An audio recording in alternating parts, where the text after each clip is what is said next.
जहाज, कुर्सी की पेटी बांध लीजिए।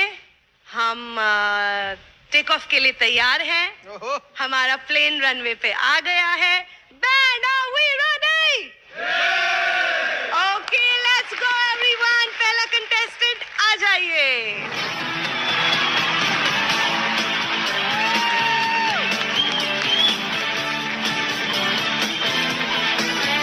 हेलो मैम, नमस्कार। नमस्कार, आइए आइए।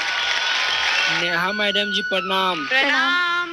कैसे हो आप? मैडम जी मैं बहुत अच्छा हूँ, आप कैसे हो? मैं भी अच्छी हूँ। क्या नाम है आपका? सर मेरा नाम तो गंगा सागर है, लेकिन लोग प्यार से गंगा सागर बुलाते हैं। सागर कहाँ से हैं आप? वैसे तो मैम मैं सैदपुर गांव का रहने वाला हूँ। ओके। लेकिन मैडम जी घर के कुछ मजबूरी के कारण पूरे 1000 किलोमीटर दूरी तय करके एक छोटे से शहर पानीपत में मजदूरी करने के लिए आया हूँ। अच्छा, पानीपत से हैं? यस मैडम जी, मैं पानीपत से आया हूँ।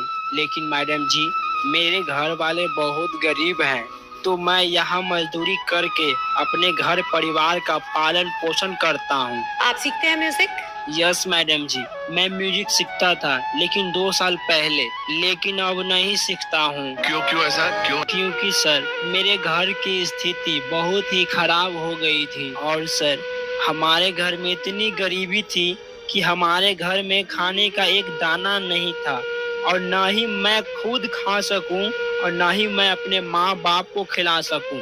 और मैम हमारी इतनी औकात नहीं थी कि हम म्यूजिक सीख सके, क्योंकि हमारे पास पैसा रुपया कुछ नहीं था, हम इतना ज्यादा गरीब थे। तो इसी कारण से मैडम जी मैं अपने घर परिवार को ही संभालने लगा। घर संभालना जरूरी है, मैं समझती हूँ, बट अपने टैलेंट को भी संभालना बहुत जरूरी है। अगर आपने अपने टैलेंट को संभाल लिया तो उसके जरिए आपका घर संभल ही जाएगा, और आपका जो भी डिसीजन हो वो आपका हक है। मैडम जी मैं मानता हूँ कि मेरे अंदर टैलेंट है, लेकिन आज के इस जमाने में ना टैलेंट का कोई कदर नहीं होती है। जिसके पास पैसा होता है ना उसी का कदर होता है। और मैडम जी जिसके पास पैसा नहीं होता है ना उसका तो कोई इज्जत ही नहीं है, उसका कोई सम्मान ही नहीं है। यहाँ तो यही नहीं पता चलता है कि उसका अस्तित्व है या नहीं है। पापा क्या करते थे आपके? मैडम जी मेरे पापा तो जागरण करवाते थे। वो जागरण करते थे? जी हाँ मैडम जी, आपने सही सुना, मेरे पापा जागरण करवाते थे, लेकिन उस जागरण से हमारा घर नहीं चल पा रहा था मैडम जी। तो मेरे पापा ट्रेनों से बोरिया को उतारते हैं और उसे ट्रकों में लादते हैं, जिससे कुछ भी पैसे मिल जाते हैं ना मैडम जी, उसी पैसे से हमारा घर परिवार चल जाता है। क्या बात है? और सर मैं भी काम करता हूँ। आजकल बहुत कड़ी धूप चलती है, और मैं उस कड़ी धूप में मैं अपने माथों पर ईंटों को सरियाता हूँ, और उस ईंटों को सरिया कर मैं एक जगह से दूसरी जगह जाकर रख देता हूँ। और मैडम जी मेरा एक छोटा सा भाई है जिसे मैं पढ़ा लिखा कर डॉक्टर बनाना चाहता हूँ। क्या बात है? वाह, क्या बात है? और सर जी मेरा भी एक छोटा सा सपना था कि मैं भी पढ़ लिख कर एक बड़ा डॉक्टर बन सकूं, लेकिन मैं बन न सका। क्यों?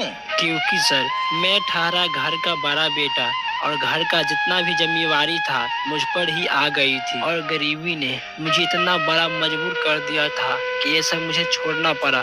लेकिन सर मेरा छोटा भाई दिल का टुकड़ा है, मेरे छोटे भाई का जो डॉक्टर बनने का सपना है मैं उसको जरूर पूरा कराऊंगा। और इन्हीं कारणों की वजह से मैं आजकल में ज्यादा टेंशनों में रहने लगा हूँ। बस यही सोचता हूँ कि अभी तो मेरा बुरा समय चल रहा है, कभी तो आएगा मेरा अच्छा समय। खुद पे भार लेने की जरूरत नहीं है, ऐसा होता है, सबके अच्छे दिन होते हैं, सबके बुरे दिन होते हैं। Okay, don't worry. सर कैसे मैं खुद पर भार ना लूं, और क्यों ना कहूँ कि मेरा बुरा दिन चल रहा है, क्योंकि सर मैं जहाँ काम करता हूँ वहाँ का मालिक जो है 12 घंटे काम करवाता है और दिहाड़ी 150 देता है। मेरे दिल से पूछिए सर मुझ पर क्या बीत रही है, और जिन हालातों से हम गुजर रहे हैं ना सर, जिसके साथ होता है ना वही समझ सकता है।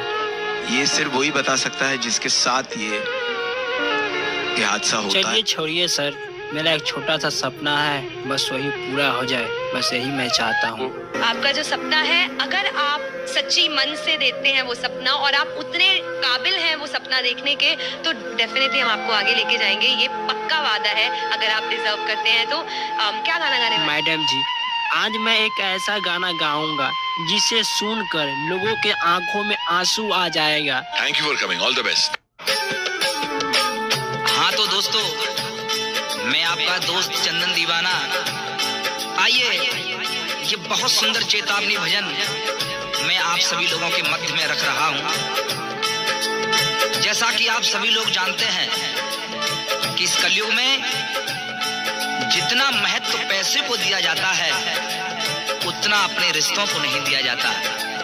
पैसे की खातिर बाप बेटे को घर से निकाल देता है और इसी पैसे की खातिर बेटा बाप को गालियां देता है।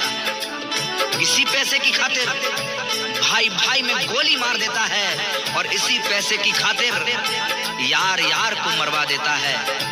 इसी पैसे की खातिर पत्नी पति को मरवा देती है और इसी पैसे की खातिर पति अपनी पत्नी को मरते हुए छोड़ जाता है। इसी पैसे की खातिर हॉस्पिटल में एक गरीब अपने प्राणों को छोड़ देता है और इसी पैसे की खातिर जब आप किसी मंदिर में जाएंगे तो पुजारी कहता है पैसे लाए हो? अगर लाए हो तो लाओ, मैं तुम्हें वीआईपी दर्शन करा दूंगा। प्यारे, जितनी वैल्यू आज पैसे की है शायद उतनी भगवान की नहीं है। आज लोगों ने इस पैसे को भगवान से ऊपर दर्जा दे दिया। आज इसी पैसे को लोग भगवान समझ बैठे। तो आइए, मेरा ये गीत इसी पैसे को लेकर है, आप लोग सुनना। मेरा विश्वास है ये गीत आपको अच्छा जरूर लगेगा। सुनिए।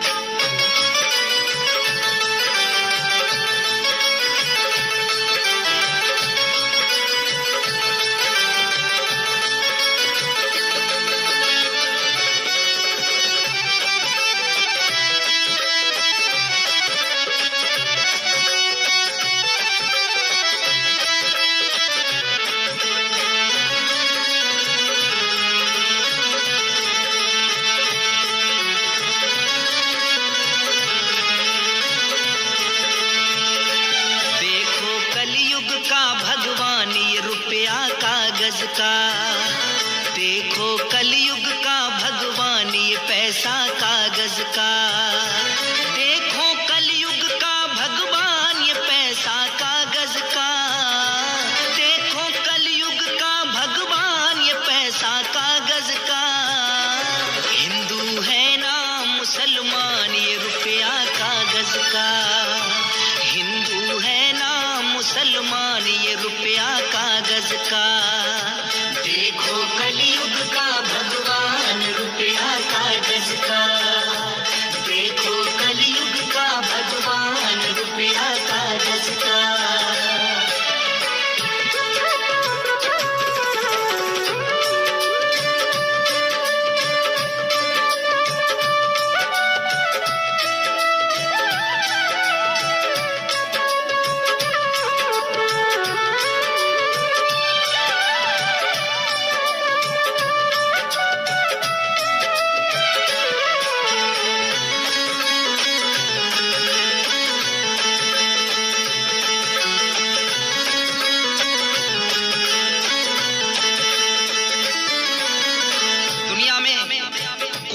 नहीं जो ये ना चाहता हो कि मेरे पास धन दौलत हो, ऐशो आराम हो। हर व्यक्ति चाहता है, ऐसा कोई नहीं जो न चाहता हो। हर व्यक्ति चाहता है कि मेरे पास पैसा हो, दौलत हो, बंगला हो, गाड़ी हो। इस पैसे से ही रोटी, कपड़ा और मकान मिलता है साहब। और पैसे की है भूख जहां में पैसा सबको प्यारा। पैसे की है भूख जहां में पैसा सबको प्यारा। पैसे ने बचवाए लाखों, पैसों ने ही मारा। पैसे ने बचवाए लाखों, पैसों ने ही मारा। इसी पैसे का खेल है साहब। न जाने कितने अमीर लोग बड़ी बड़ी बीमारियां होने के बाद भी बच जाते हैं और बेचारा एक गरीब एक गरीब छोटी सी बीमारी का इलाज नहीं करवा सकता और हॉस्पिटल के सामने धीरे धीरे अपने दम को तोड़ देता है साहब, सिर्फ इसी पैसे के कारण। पैसे की है भूख जहां में पैसा सबको प्यारा, पैसे की है भूख जहां में पैसा सबको प्यारा। पैसे ने बचवाए लाखों, पैसा ने ही मारा। पैसे ने बचवाए लाखों, पैसे ने ही मारा। इससे रोटी और मकान, रुपया कागज का, रोटी कपड़ा और मकान है रुपया कागज का। रोटी कपड़ा और मकान रुपया कागज का। रोटी कपड़ा और मकान रुपया कागज का। रोटी कपड़ा और मकान रुपया कागज का। हिंदू है ना मुसलमान, रुपया कागज का। हिंदू है ना मुसलमान, रुपया कागज का। देखो कलयुग का भगवान, रुपया कागज का। देखो कलयुग का भगवान, रुपया कागज का।